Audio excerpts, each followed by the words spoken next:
persoalan nasab ini. Sementara yang nuduh Kiai Imad sebagai begal nasab, dia nggak bisa nunjukin STNK, dia nggak bisa nunjukin BPKB. Nah, jadi BPKB yang ditunjukkan selama ini adalah BPKB sesama begal. Nah, misalnya nih, saya buat perkumpulan begal nih. Dulu saya kerjasama dengan organisasi begal internasional, namanya Penjajah. Nah, ya. Kemudian di dalam organi begal saya ini, begal lokal di sini, saya buat semacam administrasi dokumen palsu misalnya saya buat. Di dalam perkumpulan saya dokumen itu asli, tetapi apabila dibenturkan dengan dokumen secara keseluruhan, secara universal, itu nggak nyambung.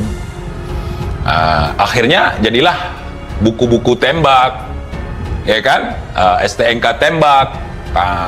Jadi motor, mobil dari hasil dibegal, kemudian dikeluarin BPKB palsu, dikeluarin STNK palsu. Ya, kemudian kalau ada orang lain yang punya mobil, kebetulan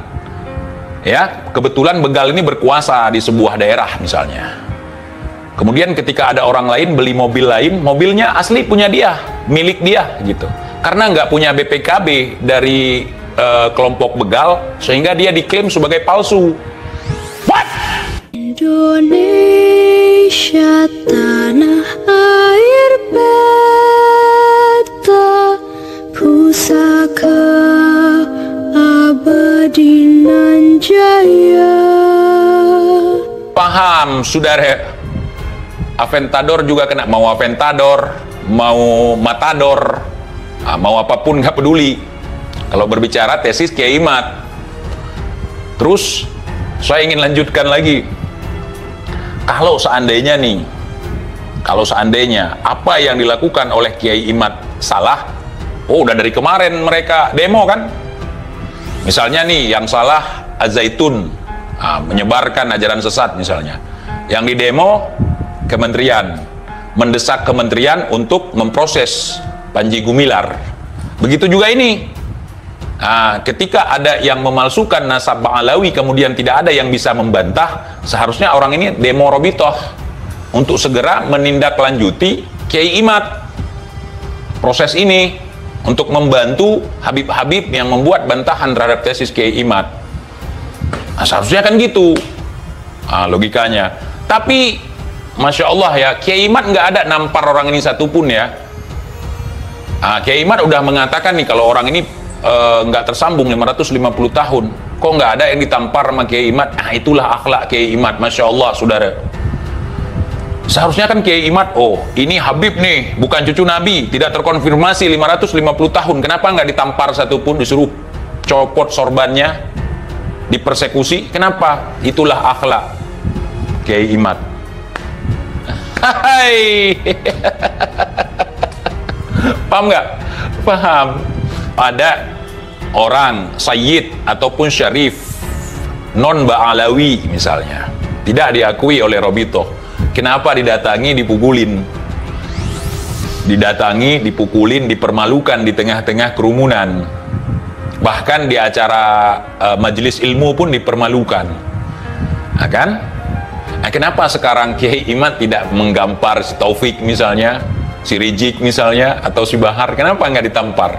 Itulah akhlak Kiai Imad. Mereka ngaku-ngaku cucu Nabi tapi nggak ada bukti.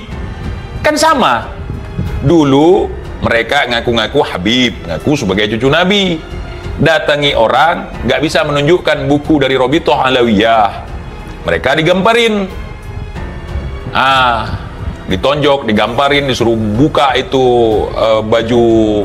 bajunya, disuruh buka itu sorbannya, ya kan?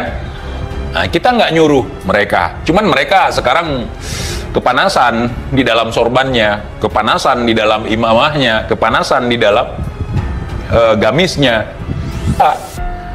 Hanya mengikuti jejak Menir Uthman, The Fede et Impera, seperti apa yang pernah dimainkan oleh Tuan Senoh Hogrenyo, Dr. Christian Senoh Hogrenyo, seorang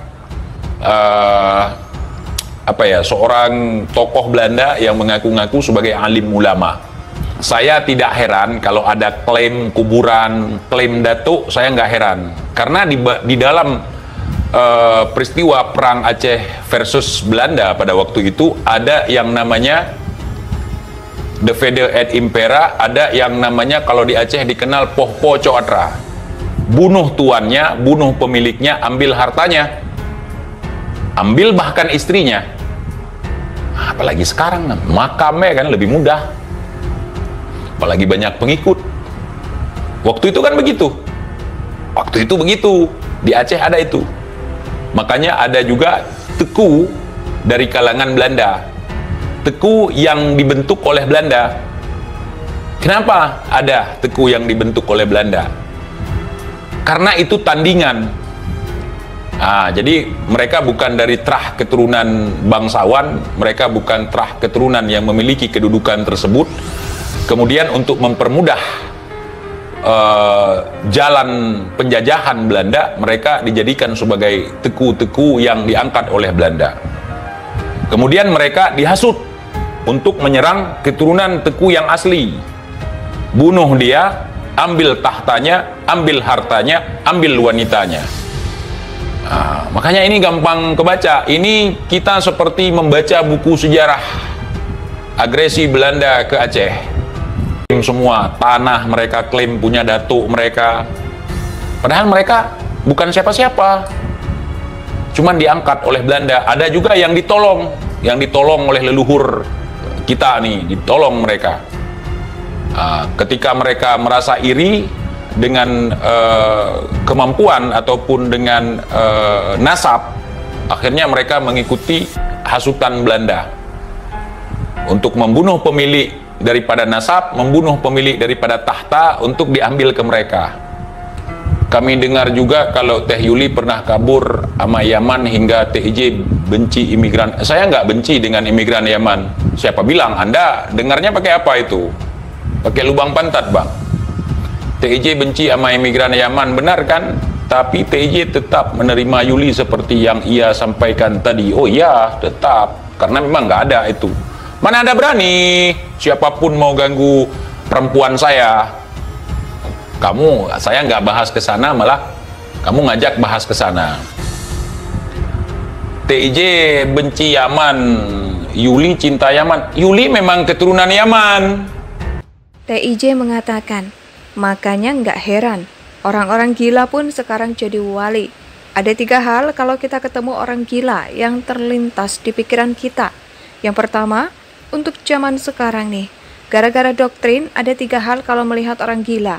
Pertama, kalian akan berpikir kalau itu waliullah, nggak apa-apa untuk berhusnuzon, tapi jangan aneh-aneh. Yang kedua, kita akan berpikir bahwa itu adalah artis yang sedang buat konten prank, Baim Wong misalnya. Yang ketiga, kita akan menganggap bahwa orang itu adalah intel yang sedang menyamar. Betul tidak? Ujar TIJ.